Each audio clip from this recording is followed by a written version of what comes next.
Multiple myeloma আজকের যে আমরা যে বিষয়টা নিয়ে আলোচনা করতে চাই, রক্ত ক্যান্সার অনেক ধরনের আছে, তার মধ্যে একটি হচ্ছে মাল্টিপল মায়োলোমা।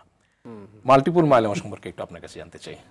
মাল্টিপল মায়োলোমা একটা ক্যান্সার, অনেক টাইপের ক্যান্সার আছে, ব্রেন ক্যান্সার, কিডনি ক্যান্সার, সেরকম মাল্টিপল মায়োলোমা ব্লাডের ক্যান্সার। এই ক্যান্সার যেটা ডেভেলপ করে তাহলে একটা প্লাজমা সেল নামের একটা সেল থাকে, রক্তের একটা কম্পোনেন্ট।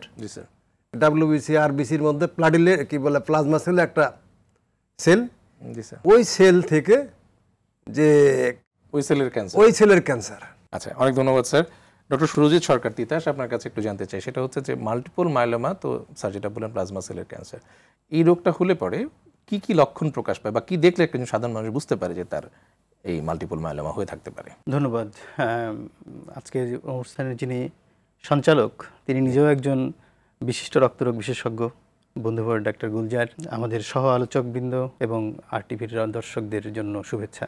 যে মাল্টিপল মায়োলোমা একটি ক্রনিক ম্যালিগনেন্সি, অর্থাৎ রক্তের যে দুই ধরনের ম্যালিগনেন্সি হয়, একটি হচ্ছে অ্যাকিউট এবং একটি ক্রনিক ম্যালিগনেন্সি। এই ক্রনিক ম্যালিগনেন্সিগুলো সাধারণত দীর্ঘ সময় ধরে হয়ে থাকে। মাল্টিপল মায়োলোমা তেমনই এক ধরনের ম্যালিগনেন্সি এবং এটা অনেক লম্বা সময় ধরে রিপ্রেজেন্টেশন হয়। অনেক ক্ষেত্রেই রোগ লক্ষণ দেরিতে প্রকাশ পাওয়ার জন্য রোগ ধরতে বিলম্ব হয়, তবে কিছু কিছু লক্ষণের মাধ্যমে আমরা এই রোগটা সহজে বুঝে থাকি। এর মধ্যে অন্যতম হচ্ছে যে বয়স্ক মানুষ, যাদের বয়স ইউজুয়ালি 60-এর উপরে, তাদের শরীরে ব্যথা থাকবে, ওজনটা কমতে থাকবে, তাদের রক্ত স্বল্পতা দেখা দিতে পারে, তাদের অল্প আঘাতেই পড়ে গিয়ে তাদের হাড় ভেঙে যেতে পারে, কখনো কখনো কিডনির সমস্যা, কিডনি ফেইলিয়ার নিয়ে তারা আমাদের কাছে প্রেজেন্ট করতে পারে। এরকম বহুবিধ লক্ষণ নিয়েই মাল্টিপল মায়োলোমা আমাদের কাছে আসতে পারে। মাল্টিপল মায়োলোমা যেহেতু একটি ক্রনিক ডিজিজ, রোগ লক্ষণগুলো ধীরে ধীরে আসে, সেজন্য অনেক ক্ষেত্রেই এই রোগ লক্ষণ প্রকাশ পেতে এবং সেটা শনাক্ত হতে অনেকটা সময় কখনো কখনো প্রয়োজন হয়। তবে মোটা দাগে এগুলোই মূল কমপ্লেন হিসাবে আমরা পেয়ে থাকি। অনেক ধন্যবাদ ডাক্তার তিতাস। ডক্টর হুমায়ুন নাজনীন, আপনি ঢাকা মেডিকেল কলেজে আছেন এবং বাংলাদেশের একটি অন্যতম ব্যস্ত হাসপাতাল।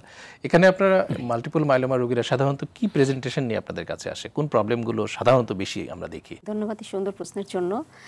একটু আগে যেটা আমাদের ডক্টর সুরজিৎ যেটা বলছিলেন, যে আমরা দেখা যায় যে আমাদের ডিপার্টমেন্টে আমরা যেগুলো রেফারেল পাই, বিভিন্ন ডিপার্টমেন্ট থেকে রেফার হয়ে আসে, সরাসরি আউটডোরেও আসে।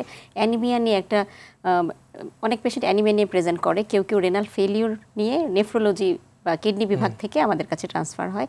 কারো কারো দেখা যায় যে এই যে প্লাজমা সেলের ডিপোজিশন হয় আমাদের ভার্টিব্রাতে, মানে স্পাইনে, মেরুদণ্ডে, তখন দেখা যায় যে কোনো না কোনো নার্ভের সিমটম থাকে পেশেন্টের, অবশ্যই আসতেছে পা। অ্যানিমিয়া, রেনাল ফেলিউর, নিউরোলজিক্যাল কিছু সিমটম এবং হাড় ক্ষয় হয়ে যাওয়া, যে ভেঙে যাওয়া, পড়ে যাওয়া, অর্থোপেডিক্স ডিপার্টমেন্ট থেকে ট্রান্সফার হওয়া, এরকম পেশেন্টই আসলে আমরা বেশি পাই। তবে আরেকটা ব্যাপার আছে যেটা আমরা জানি, যেটা আসলে বয়স্কদের হয়, ইদানিং যেটা আমরা পাচ্ছি যে একটু ইয়াং পেশেন্টদেরও পাচ্ছি, যেমন 40-এর নিচে পেশেন্টও আমরা পাচ্ছি মাল্টিপল মায়োলোমা। অনেক দিনের ব্যাক পেইন, তারপরে আমরা বায়োপসি করে এমআরআই করে পেলাম যে ওখান থেকে যে প্লাজমাসাইটিক ডিপোজিশন আর কি, প্লাজমা সেলের মায়োলোমা, এরকমও পাওয়া যায়। কিছু রেয়ার প্রেজেন্টেশন তো থাকে, কমনলি হচ্ছে এগুলো anaemia, renal failure, nerve involvement.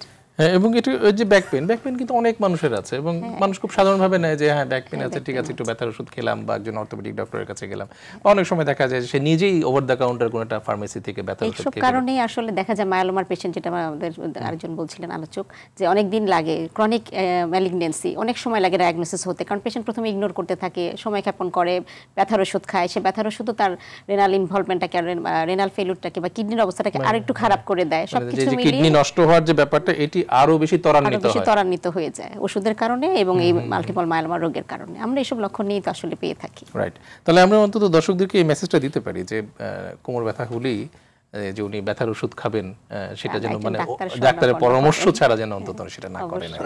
Recurrent infection, repeatedly বারবার হচ্ছে। আচ্ছা, আমরা নিজের মধ্যে অ্যান্টিবায়োটিক খাচ্ছি।